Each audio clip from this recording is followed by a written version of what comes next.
저기 물 건너서 미국에서 편지가 왔어요. 그래서 제가 여러분들께 이 편지 내용을 읽어드릴 텐데, 편지의 내용이 굉장히 신기해요. 재미난 내용이 있고 굉장히 신비하니까 여러분들 한번 잘 경청해 보시기 바랍니다. 안녕하세요, 광우스님. 저는 미국에서 한의사로 활동하고 있는 아무개라고 합니다.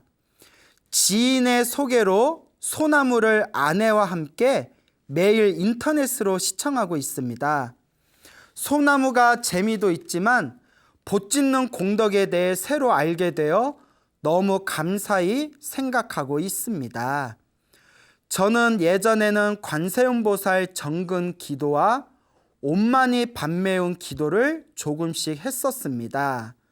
6년 전에 아내가 아들을 임신했을 때부터는 신묘장구 대다라니를 태교 겸 열심히 아내와 함께 했습니다. 기도를 하는 많은 분들이 겪는 크고 작은 여러 가지 경험을 저도 하게 되었는데요. 그 중에서 두 가지를 말씀드리고 싶습니다. 첫 번째는 제가 보던 환자 이야기입니다. 아까 이 편지 보내주신 분이 한의사라고 말씀드렸죠? 예. 50대 중반의 백인 미국 아주머니였습니다. 편두통을 30년 이상 아주 심하게 앓아서 일주일에 2번 정도 응급실에 다녀야 했던 분이었는데, 한의학 치료를 받고 싶다며 저를 찾아왔습니다. 두통이 얼마나 심하길래 일주일에 응급실을 몇 번 간다고 했죠? 2번. 야. 이분을 일주일에 3번씩 침 치료를 4년 정도 했었는데요. 많이 좋아지지는 않고 겨우 응급실에 안 가도 될 정도로 유지만 되었습니다. 사실 응급실에 안 가기만 해도 그래도 효과는 본 거죠. 도저히 이렇게는 안 되겠다 싶어서 아주머니에게 불교 수행을 좀 해보면 어떻겠냐고 권하였더니 흔쾌히 해보고 싶다 했습니다. 그 당시 저는 대비주를 열심히 하고 있었는데, 여기서 말하는 대비주는 우리 천수경에 보면 신묘장구 대다라니 있죠? 예, 신묘장구 대다라니의 다른 이름이 대비주예요.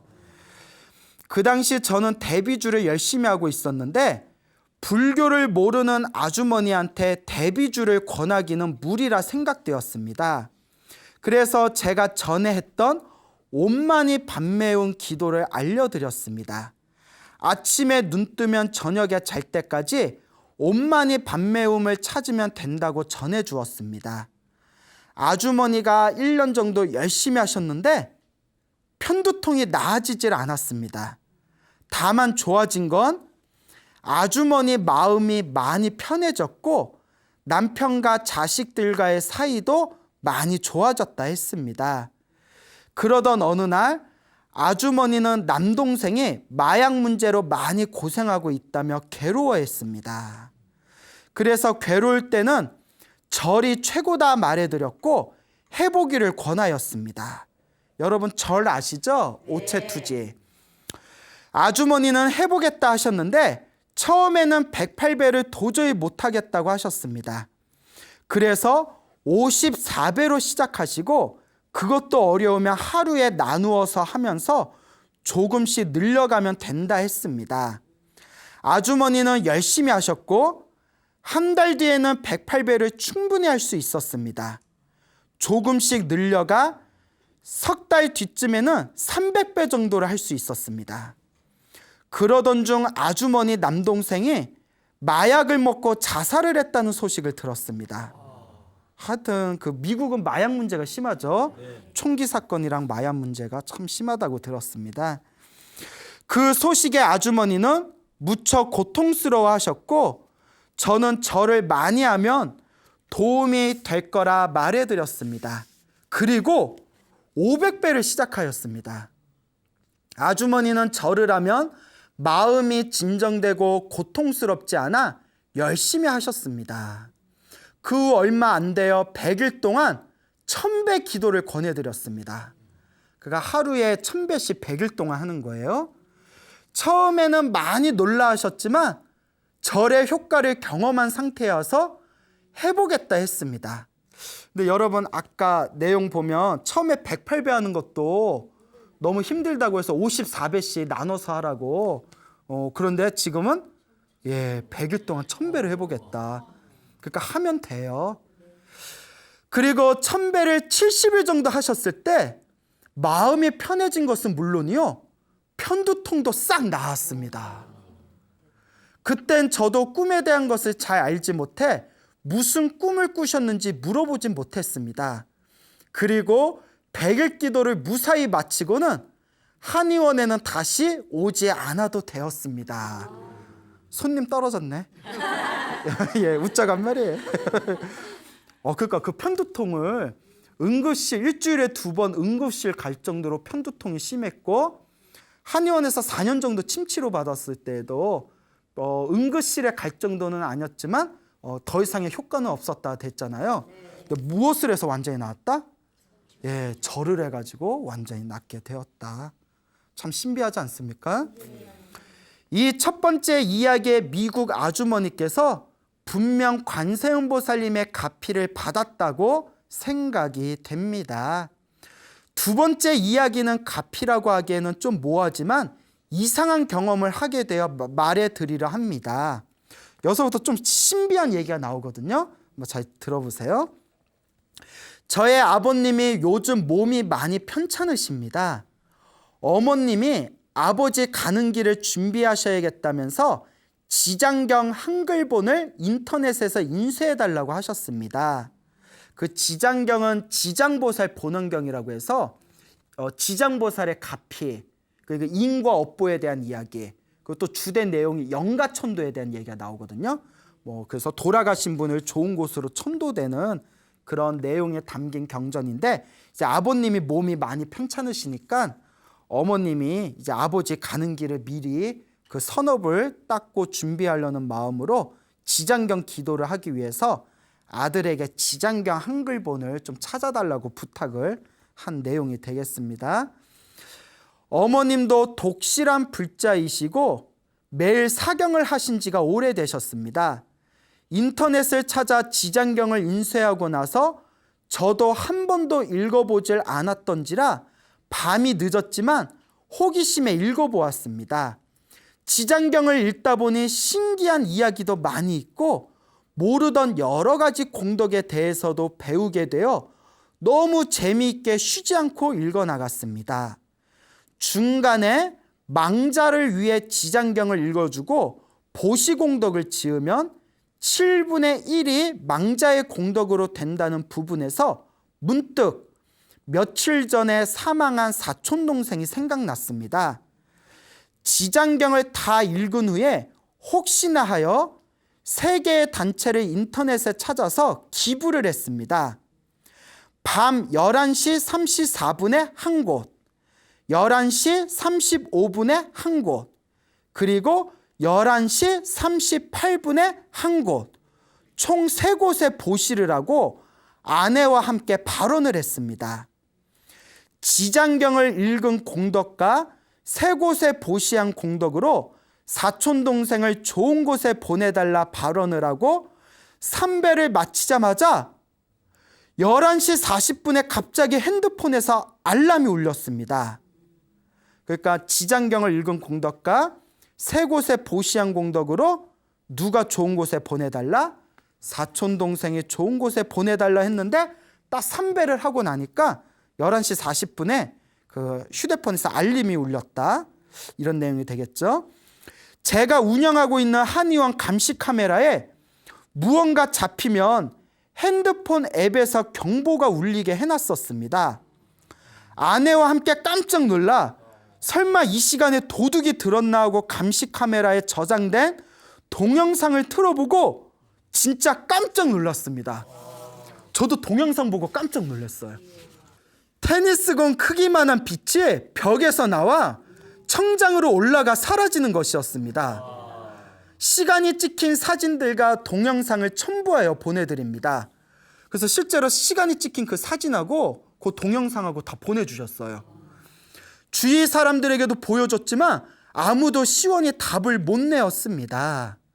평생 가도 한 번 울리지 않던 감시 카메라가 하필 11시 40분에 이상한 물체를 잡았다는 것이 우연이라고 하기에는 아주 어렵다는 생각이 듭니다.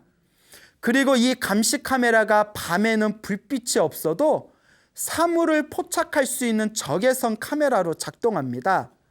밤에는 한의원 안에 불빛이 없어 깜깜합니다. 적외선 카메라는 사람 눈에는 보이지 않는 열 감지를 할 수 있는데 감시 카메라에 찍힌 물체도 사람 눈에는 보이지 않는 영가일 것이라 생각이 됩니다. 아마 영가가 천도된 것이 아닌가 저는 짐작을 해봅니다. 그러니까 일단은 짐작이에요. 혹은 신심을 내어 열심히 기도하라고 지장보살님께서 영가를 보여주신 것이 아닌가 생각도 해봅니다.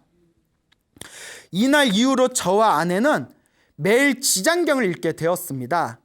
한동안 기도를 하지 않던 아내는 매일 층부다란이도 216번씩 하게 되었습니다. 그 침부다란이라고 지장경에 나온 다란이가 있는데 양이 그렇게 짧은 편은 아니에요. 그걸 216번씩 독송을 한답니다. 예전에는 1000배씩 백일기도도 곧잘 하던 아내는 요즘 들어 신심이 많이 떨어져 있었는데요. 이 기회에 지장보살님의 힘을 느낀 것 같습니다. 저는 이왕 지장기도 하는 김에 주위에 돌아가신 가족 친지분들의 이름을 부르며 지장보살님께 발언을 하려 했는데요. 어머니께서 그런 기도는 잘못하면 제가 다칠 수 있다며 그렇게 하지 말고 그냥 모든 중생을 도와달라 발언하라고 하셨습니다. 저의 어머님의 말씀이 사실인가요? 그러니까 이분이 질문하신 게 지장경을 읽으면 영가가 천도되어진다는 내용이 나오거든요. 지장경 읽으면서 자기와 인연 있던 사람 이름, 돌아가신 분 이름 하나하나 읽으면서 이렇게 좋은 곳에 태어나게 해주세요 발언하는데 어머니가 그렇게 하지 말고 그냥 모든 중생 도와달라 이렇게 발언해라 했는데 뭐 어떻게 하면 좋겠냐. 근데 실제로 두 가지 다 맞아요. 근데 이제 보통 저희가 가르쳐 드리는 방법은 특별히 인연 있는 분 있죠. 뭐 아까 말한 사촌 동생이나 내 아버지나 내 어머니나 나랑 가까이 있었던 분, 이렇게 마음에 조금 걸리는 분들 있잖아요. 마음에 특별히 걸리는 분들은 직접적으로 이름을 내서 뭐 예를 들어 홍길동, 갑자기 세상을 떠난 홍길동의 마음에 걸리면 우리 홍길동 영가가 이 지장경을 읽은 공덕으로 좋은 곳에 태어나게 해주십시오. 뭐 극락왕상을 하게 해주십시오라고 이름을 딱 대는 경우도 있고요. 아니면 그냥 우리가 퉁친다고 하죠. 통으로 해가지고 나와 인연 있는 모든 영가가 천도되게 해주십시오라고 하셔도 되거든요. 근데 요건 그냥 개별적으로 알아서 파악하시면 될 것 같습니다. 저는 매일 대비주 신묘장구 다란이죠. 대비주를 540번 108배와 예불문, 금강경 한독, 반야심경 두독, 법성계 두독을 한 지 2000일 이상 되었습니다. 아니 한의사신데 하루에 대비주를 540번 하면 하루 일과가 되시나? 대단하시죠? 얼마 전부터는 매일 지장경 한독을 추가하게 되어 하루가 벅차 힘에 부침을 느낍니다. 저번에 광우 스님께서 소나무에서 말씀하시길 여러 기도를 하면 안 좋다 하셨는데요. 제가 대비주를 뺀 모든 기도들을 포기해야 할까요? 그래서 제가 답장을 보내드렸는데 그러니까 기도를 이것저것 하면 안 좋다는 게 효과가 없다는 게 아닙니다. 옛날부터 큰 스님들이 뭐라고 하셨냐면 기도의 효험을 제대로 보려면 삼매에 들어가야 된다고 했거든요. 삼매가 일종의 정신이 통일된 상태예요. 정신 집중의 상태가 삼매인데 우리가 이거 했다가 저거 했다가 이거 하면 집중이 더 잘 될까요? 아니면 하나 선택해서 쭉 가는 게 더 집중이 잘 될까요? 그래서 옛날부터 큰 스님들이 기도할 때 이거 하고 저거 하고 이거 하지 말고 금강경 하면 금강경, 관세음보살 부르면 관세음보살, 지장보살 부르면 지장보살 하나로 쭉 밀고 가라고 했거든요. 그래서 제가 요 거사님한테 답장을 보내기를 이것저것 하면 삼매에 들기 힘들기 때문에 이것저것 하지 말라는 얘기지 기도한 공덕은 분명히 있다. 근데 이제 거사님께서 이런 식으로 기도를 2000일 이상 해왔다니까 하시던 대로 편하게 하시고 시간이 힘에 부치지 않을 정도로 시간을 알아서 조절해라. 이렇게 이제 답장을 보내드렸죠. 두 번째 이야기는 소나무에서 그 두 번째 이야기는 금방 그 동영상에 찍힌 이야기 있죠? 그 동영상에 찍힌 두 번째 이야기는 소나무에서 소개하기에는 무리가 있을 수 있다는 생각도 듭니다. 그러니까 자기도 이제 너무 신비하니까 이 부분은 광우 스님께서 판단하셔서 많은 불자님께 도움이 되는 쪽으로 부탁드립니다. 그동안 소나무에서 해주신 수많은 좋은 이야기들에 감사드립니다. 건강하세요. 예, 그 미국에서 좋은 내용 보내주신 우리 거사님 너무나 감사드립니다. 자, 지금도 화면이 나오고 있는데 어떻게 불빛이 보이세요? 예, 예 그래요? 자, 너무 신기하죠? 예, 왠지 어색하다. 예. 제가 보고 너무 놀랐어요. 그래서 처음에 동영상 보는데 화질이 깨끗한 화질에 처음에 이 탁구공만한 이렇게 불빛이 이렇게 나오더니 이제 허공으로 싹 사라지지 않습니까? 근데 너무 신기해서 제가 이걸 PD님한테 보냈어요. 이걸 공개를 할까 말까. 편지에도 나오죠. 광우스님이 알아서 판단해서 공개해 주시기 바랍니다. 근데 이분은 솔직히 자기가 경험한 거 그대로 보내주신 거거든요. 그러니까 PD님도 신기하다고 보신 분들보다 다 신기해하는 거예요. 그래서 일단은 불자님이 직접 자기가 겪은 내용이니까 소나무의 애청자께서 실제로 당신이 경험하고 당신의 사무실에서 찍힌 내용이니까 일단 공개를 하자. 일단 공개를 하고 판단은 누구의 몫? 자기의 몫이다. 그러면서 제가 이 이야기는 꼭 덧붙여 드리고 싶습니다. 분명히 부처님의 가피가 있고 보살님의 가피가 있습니다. 그리고 실제로 우리 큰 스님께 제가 이런 말씀을 드렸더니 그 카메라에 이런 게 찍혔답니다 했더니 원래 그런 일들이 간혹 있어 이러시더라고요. 그러니까 뭐 전혀 신비해하지도 않으시고 옛날부터 그런 일들 간간히 있다. 그래서 우리 불자님들한테 꼭 당부드리고 싶은 게 이런 게 결코 없는 일은 아닙니다. 갑자기 뭐 우리가 개뿔 이러죠. 개뿔이 있어요 없어요? 없어요. 개는 뿔이 없어요. 쥐뿔 이러잖아요. 이 쥐뿔도 없는 게 무슨 얘기예요? 쥐가 뿔이 있어요 없어요? 그러니까 아무것도 없는 게. 근데 이런 어떤 좀 신비 체험 같은 거는 실제로 불교에서 기도를 하거나 수행을 하다 보면 그런 현상이 분명히 있어요. 우리 스님들도 경험하신 분들이 제법 돼요.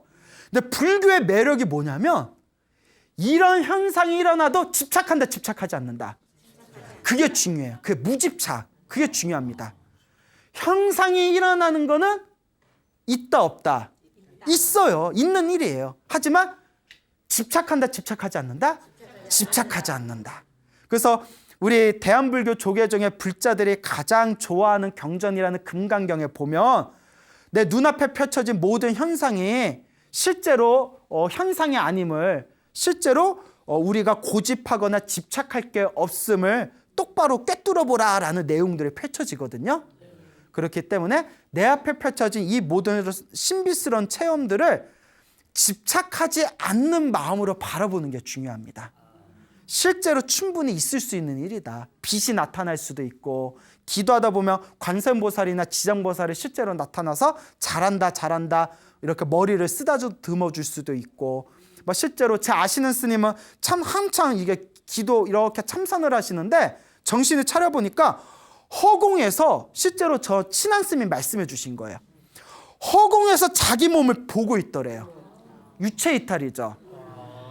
유체이탈. 자기가 허공에서 자기가 앉아가지고 참선하고 있는 모습을 이렇게 보이더래요. 하나하나 그게 다 보이더랍니다. 그런 경험을 하는 신비 체험이 굉장히 많습니다. 그렇지만 중요한 거 집착한다 집착하지 않는다? 집착하지 않는다. 그래서 다시 한번 우리 소나무 불자분들에게 다시 한번 말씀드리고 싶어요. 요 동영상을 보시고 아이고 신기하다 딱 그걸로 끝내야지 거기에 막 집착해서 뭐 미슈입니다 막 이러면서 막 우와 막 이래버리면 이제 골치 아파져요. 예, 그래서 진정한 수행은 충분히 있을 수 있는 일이고 충분히 기도에는 이런 신비한 불보살의 가피와 체험이 있고, 다만 중요한 거는 수행자는 이 모든 것에 집착하지 않고 내 마음자리를 믿고 오로지 바른 마음으로 수행할 뿐입니다. 알겠죠? 네. 그래서 여러분들도 이 소나무를 보시는 애청자분들도 기도 열심히 하신 분들 중에 신비한 가피 받은 분들이 굉장히 많으실 거예요. 뭐 꿈을 꿨다거나. 근데 제가 꿈도 항상 뭐 하지 말라고 신신당부하죠? 집착하지 말아라. 신비한 가피나 영험을 받은 것은 분명히 좋은 일이지만 그 좋은 일에도 뭐 하지 말아라? 집착하지 말아라. 기도를 하다가 수행을 하다가 내 주변에서 신비한 어떤 체험들이 펼쳐져도 뭐 하지 말아라? 집착하지 말아라. 그 무집착의 세계를 완벽하게 설해놓고 있는 게 바로 반야심경이에요. 반야심경에 펼쳐진 내용, 색즉시공 공즉시세, 무한입이 설신이 무색성의 미초법, 무자, 없을 무자가만 나오죠. 빌공자랑 없을 무자가 반야심경에서 반복적으로 나오거든요. 한마디로 뭐 하지 말아라? 집착하지 말아라 라는 내용이 됩니다. 그러니까 우리 열심히 수행하고 열심히 기도해서 부처님의 가피 듬뿍듬뿍 받되 뭐 하지는 말자? 집착하지는 말자라는 걸 여러분들이 명확하게 이해하시길 바랍니다. 알겠죠? 네. 자, 그래서 이와 같이 소중한 편지 보내주신 분 너무 감사드립니다. 그리고 제가 또 재미난, 또 집착하면 안 되지만 또 신비한 이야기를 또 오늘 재미난 이야기를 들려드릴까 합니다. 그 지방에서 그 문경에서 이렇게 수행하시는 비구니 스님이 계세요. 초등학교 교사 생활을 20년을 하셨대요. 초등학교 교사 생활을 20년을 하시고 삶에 대한 회의와 진리에 대한 갈증, 구도심 때문에 이렇게 머리를 깎고 출가를 하셔서 굉장히 산에서 기도를 많이 하셨더라고요. 기도를 많이 하셨는데 얼마 전이었대요. 당신이 이제 제주도 분이래요. 고향에. 제주도 분인데 오남매랍니다. 오남매 이제 당신이 세 번째래요. 세 번째였는데 당신한테 이제 막내 남동생이 있었는데 막내 남동생이 어마어마한 집안의 골칫덩어리였대요. 평생을 술을 마시면서 술을 마시면 또 그렇게 집안에서 폐악질을 한대요. 아주 그냥 술주정이 아주 못되고 주폭이라고 하죠. 주폭. 술 먹고 막 폭력하는 거 주폭. 얼마나 심각한지 남 부끄러워가지고 도저히 말할 수 없을 정도로 아주 그냥 술만 먹으면 폐악질을 하는 아주 못된 막내 남동생이 있었대요. 집안에 큰 골칫덩어리였는데 어느 날 이 스님이 이제 출가를 하셔서 산에서 이렇게 기도에 몰입을 하는데 어느 날 날을 잡고 능엄주 기도를 했었대요. 스타다가 파슨사 스타다 파타랑 막 이렇게 능엄주를 하는데 능엄주가 엄청 길잖아요. 근데 이 스님이 잠도 안 자고 밥 먹는 시간도 아끼고 오로지 능엄주만 하면서 머리에서 5만 가지 생각이 일어날 때마다 그 생각을 능엄주로 다 눌러버렸대요. 일체 잡념이 안 생기게 온몸에 힘을 다해서 능엄주를 외우고 그 밥 먹을 때나 딱 화장실 갈 때는 그 몇 분이 기도가 끊기는 것도 아까워서 능엄주가 너무 길거든요. 능엄주를 못 외워가지고 능엄주 외우다가 밥 먹을 때나 화장실 갈 때는 신묘장구 달아내 외웠대요. 그러니까 최대한 24시간 기도가 안 끊기게 했답니다. 그거 정말 대단하거든요. 그리고 정신력도 강해야 되지만 체력이 약하면 또 탈진해요, 그게. 그렇게 한 이틀이 넘어가는데 이틀 동안 거의 잡념이 없이 오로지 그냥 기도에만 몰입을 하는데 갑자기 자꾸 막내 동생이 자꾸 걸리더래요. 그래서 왜 이렇게 기도를 하는데 자꾸 막내 동생이 자꾸 이렇게 걸리지 하다가 막내 동생 기도하면서 다 막내 동생을 다 이렇게 생각을 하니까 순식간에 눈앞에서 환상이 펼쳐지더래요. 환상 특급. 네? 환상이 샤 하고 펼쳐지는데 막내 동생을 임신한 엄마가 옛날 소시적에 막내 동생을 임신한 엄마가 가족들하고 노루고기를 먹고 있는 환상이 보이는 거예요. 무슨 고기? 노루고기. 노루고기 먹어봤어요? 못 먹어봤어요? 그렇구나. 나도 못 먹어봤어요. 노루고기를 이렇게 먹는 거. 그리고 환상이 딱 깨진 건데 너무 생생한 거예요. 이게 뭘까? 뭔데 이게 내 눈앞에 펼쳐진 걸까? 그래서 고민하다 위에 언니한테 전화를 했대요. 어머, 너 출가하고 스님 된다고 해서 너 한 번도 집에 전화 안 하더니 너 웬일이야? 스님 웬일이야? 이래서 물어봤대요. 옛날에 우리 엄마가 막내 동생 임신했을 때 우리 가족이 노루고기 먹은 적 있어? 나 얼핏 기억나는데 아마 우리 옛날에 제주도에서 그 노루 잡아가지고 노루고기 먹었었어. 좀 더 자세히 얘기해봐. 그때 자기가 너무 어렸을 때라서 자세히 얘기해봐. 나도 기억이 잘 안 나는데 오빠한테 물어볼게. 그 위에 오빠가 그때 초등학생이었대요. 초등학생이니까 기억이 더 뚜렷할 거 아니에요. 그 오빠한테 이렇게 물어보니까 오빠, 가족 위에 오빠가 그 당시 초등학생 때 오빠가 그 제주도에서, 고향이 제주도라고 했잖아요. 거기 우연히 어린 노루를 잡아다가 그걸로 우리 가족들끼리 그때 고기 먹었지. 기억난다. 그때 엄마가 막내 동생 임신했을 때여서 아마 딱 그 시기였을 거야. 계산해 보면 무릎을 딱 치면서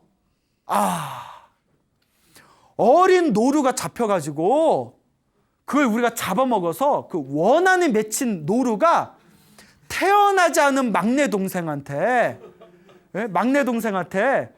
그 악한 기운을 불어넣어가지고 막내 동생을 통해서 우리 집에 복수를 한 거였구나. 그게 딱 와닿더래요. 이게 재밌어요. 남의 집에 지금 신기해서 그게 딱 느껴지니까 그날 이거 어린 노루 때문에 우리 막내 동생이 저렇게 미쳐버린 거구나. 근데 우리 그런 얘기 많잖아요. 지나가는 구렁이 잘못 죽였더니 막 이상해졌다거나, 뭐 제가 존경하는 옛날 해인사 일타 스님 법문에 보면 염소를 끔찍하게 잡아 죽여 먹었더니 애를 낳았는데 염소하고 똑같이 생긴 애를 낳았다거나 뭐 이런 얘기들 많아요. 얘기 들어보셨죠? 저게 허구한 산에 돌아다니면서 뱀을 잡아먹었던 사람의 애를 낳았더니 애가 혀를 낼름거리면서 기어다닌다거나, 옛날에 이런 얘기, 큰 스님들 법문에 이런 게 있어요. 그러니까 나는 평생 먹어도 그런 거 모르겠더라 이런 사람이 있는가 하면 아다리 잘못 걸려가지고 그러니까 뭐가 휙 씌이는 경우가 있어요. 있다니까요. 그런 얘기. 어른 스님들이 그런 거 경험을 많이 하셨대요. 그래서 3일 동안 지리산에 있는 동굴에 들어서 3일 동안 간절하게 기도를 올렸대요. 그 어린 노루를 위해서. 노루야, 너와 우리 집안에 악한 원한이 있다면 제발 이 모든 걸 놓아버리고 부디 좋은 곳으로 천도되라 하면서 어린 노루를 위해서 노루야 흥염없이 그 기도를 하고 염불을 해줬답니다. 그래서 3일을 기도했는데 어느 날 전화가 왔대요. 3일 기도를 딱 마치고 나서 남동생한테 전화가 왔대요. 깜짝 놀랐대요. 평생 남동생이 자기한테 전화한 적이 없었대요. 근데 남동생이 희한하게 노루를 위해서, 노루의 원한을 풀어주기 위해서 3일 동안 간절하게 기도를 올렸는데 남동생이 딱 전화를 해서 누나 한번 만나보고 싶어 이러더래요. 이게 웬일이냐, 이때다 싶어서 남동생과 딱 만나가지고 남동생을 지극정성으로 설득을 했대요. 너 천도제 한번 지내자. 이 누나 스님이 간절하게 기도해 줄 테니 천도제 한번 지내자. 그리고 평상시 같으면 나 그런 미신 안 믿는다고 어디서 약을 팔어? 막 이러면서 내가 만만해 보이지? 뭐 이랬던 남동생이 그래 한번 해볼까? 이러더래요. 그러니까 여러분 이게 있어요. 병 때문에 더 고생해야 될 인연이 있는 사람은 아무리 좋은 약을 줘도 먹질 않아요. 아무리 좋은 의사를 소개시켜줘도 치료를 안 받아요. 나을 때가 되면 꼭 그때 인연에 맞춰서 좋은 인연을 만나게 됩니다. 그거 참 신기하죠? 신기하지 않아요? 근데 다 인연법이에요. 그래서 천도제를, 남동생의 그 노루의 원한을 풀어주기 위해서 3일 동안 기도를 지극정성 올린 뒤에 남동생하고 만나서 천도제를 지극정성 올렸는데, 천도제를 딱 올리고 나서 남동생의 성격이 싹 바뀌었대요. 점점 온화해지더니 옛날에는 툭 하면 술 먹고 온갖 폐악질을 하던 남동생이 기도하고 천도제 올린 뒤에는 뭐 일주일에 한 번으로 바뀌고, 한 달에 한 번으로 바뀌고, 3개월에 한 번으로 바뀌고, 6개월에 한 번으로 바뀌더니 나중에는 술도 안 마시고 술주정도 안 부리고 마을에서 건전 청년이라고, 아주 단정하고 건전한 청년이라고 그 마을 사람들한테 인정까지 받았대요. 그러면서 스님 저 거짓말 아닙니다. 내 가족이 겪은 일이라고, 내 동생이 겪은 일이라고. 저도 너무 신기한 거예요. 근데 또 이 이야기 듣고 우리 집에도 진상 하나 있는데 이 진상 우리도 천도제 한번 해볼까? 이런 생각 들어요, 안 들어요? 그런데 제가 항상 드리는 말씀 있잖아요. 천도제는 공덕이 있다 없다? 뭐 없다? 나가. 천도제 공덕이 없다. 천도제가 공덕. 그거 찍으려면 잘 찍어요, 좀. 자, 천도제는 분명히 공덕이 있어요. 지장경에도 나오잖아요. 천도제는 공덕이 있는데 내가 그만큼 기도를 해야 돼요. 그냥 달랑 절에 가서 천도제 한다고 끝나는 게 아니에요. 천도제는 공덕이 있지만 확실한 시너지 효과를 느끼려면 내가 뭘 해야 된다? 내가 지극정성 기도를 해야 돼요. 근데 우리 많은 불자님들은 자기 기도는 안 하고 에휴 스님들한테 천도제 맡기면 절에서 알아서 해주겠지, 요런 아니란 생각이 있거든요. 그런 생각, 옳은 생각, 나쁜 생각? 나쁜 생각이에요. 옳은 생각은 어떤 생각?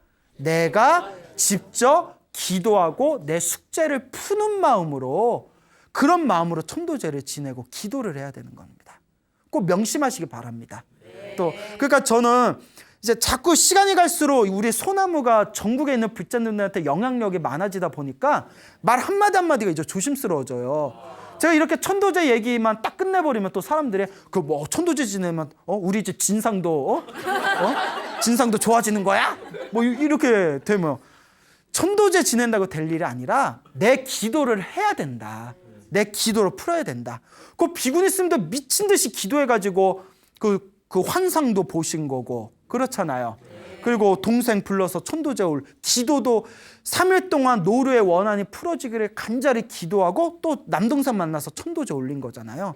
그러니까 반드시 염불과 기도가 밑바탕에 깔린 상태에서 천도제도 지내는 거고 49제도 지내는 거고 그리고 제도 올리는 거고 불공을 올리는 거다라는 걸 우리 불자분들이 명확하게 이해했으면 좋겠습니다.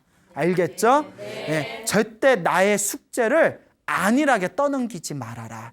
또 어느 불자님은 젊은 보살님이었는데 보살님이 이제 이런 얘기 듣고 자기가 내가 업장이 두꺼운가 보다 하고 내 업장 소멸해야지 하고 기도하니까 기도하기가 막 귀찮고 막 지루하고 이러거든요. 그러니까 엄마가 대신해줘. 또 이런 분이 있어요.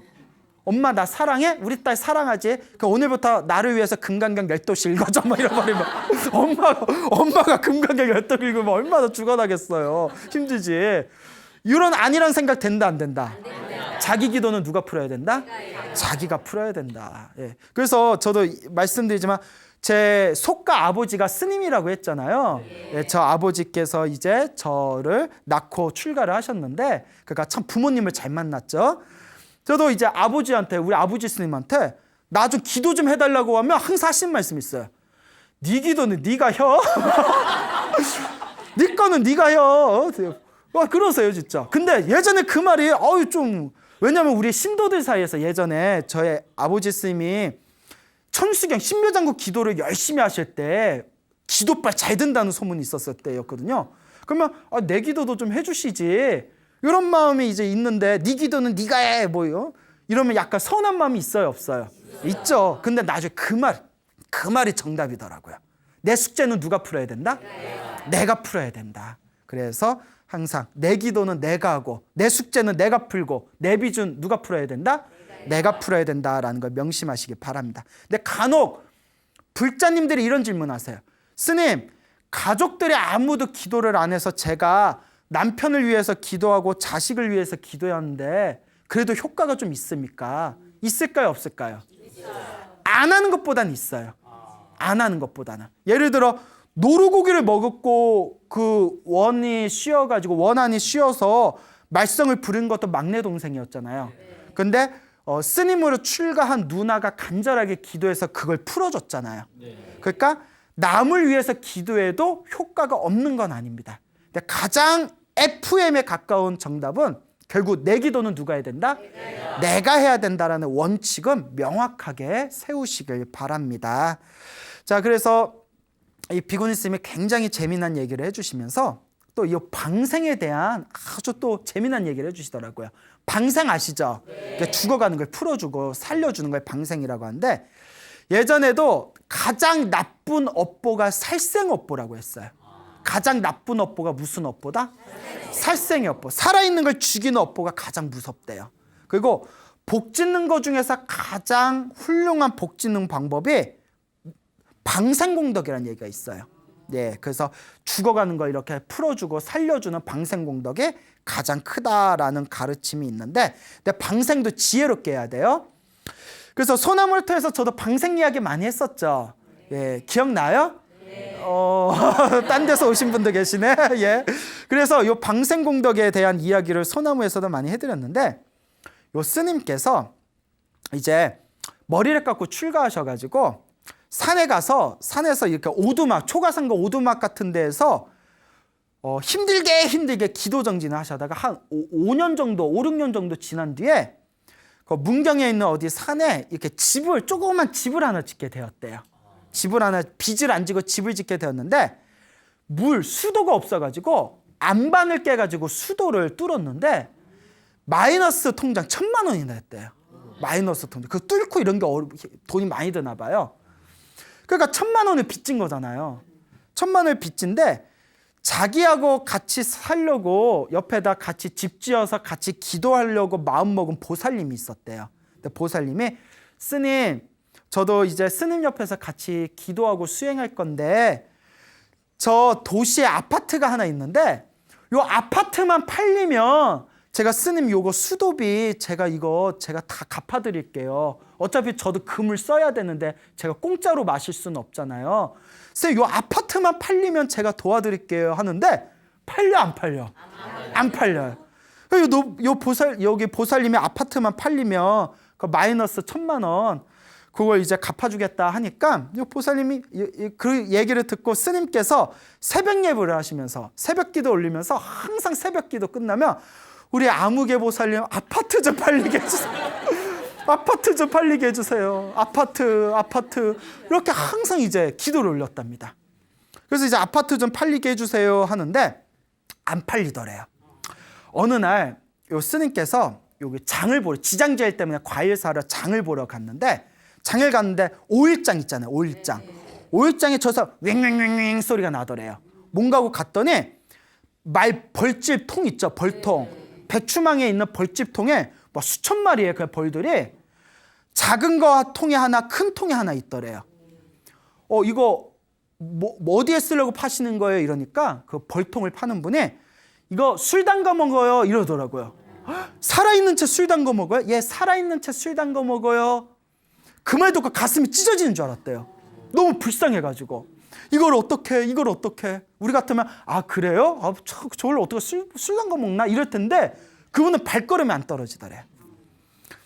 이거 큰 통에 이거 얼마예요? 예, 35만 원이에요 이러더래요. 주머니에서 딱 꺼내봤더니 30만 4천 원이 있는 거예요. 30만 4천 원.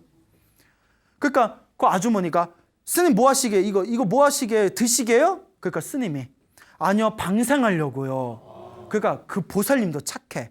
벌통 파는 보살님이, 에휴, 좋은 데 쓰신데 그러면 35만 원인데 30만 원 해드릴게요 이러더래요. 사실 시골 양반들은 오일장에서 5만 원이면 엄청 큰 차이잖아요.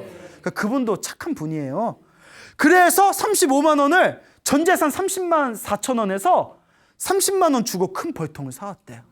큰 벌통을 사오면서 그 아파트만 팔렸으면 작은 통도 샀을 텐데 아파트만 팔렸으면 작은 통도 살렸을 텐데 하면서 막, 어떡하냐, 신장님 저 작은 벌통에 있는 말벌은 못 구했습니다. 어떡하면 좋습니까? 이러더래요. 대단하죠? 여러분들 전 재산 30만 4천 원인데 30만 원 주고 벌통 사요 못 사요? 그러니까 우리가 이렇게 사는 거야. 네? 복을 안 지어, 복을. 그래서 이제 사야죠. 예. 그래서 이제 큰 벌통을 가서 그걸 풀어줬답니다. 싹 풀어줬대요. 방생을 했대요. 벌통을 다 뜯어가지고 다 그 수백 마리를 이제 다 풀어줬는데, 그날 저녁에 전화가 왔대요. 스님, 아파트 팔렸어요. 그래가지고 놀래서, 그래서 아파트 팔렸대요.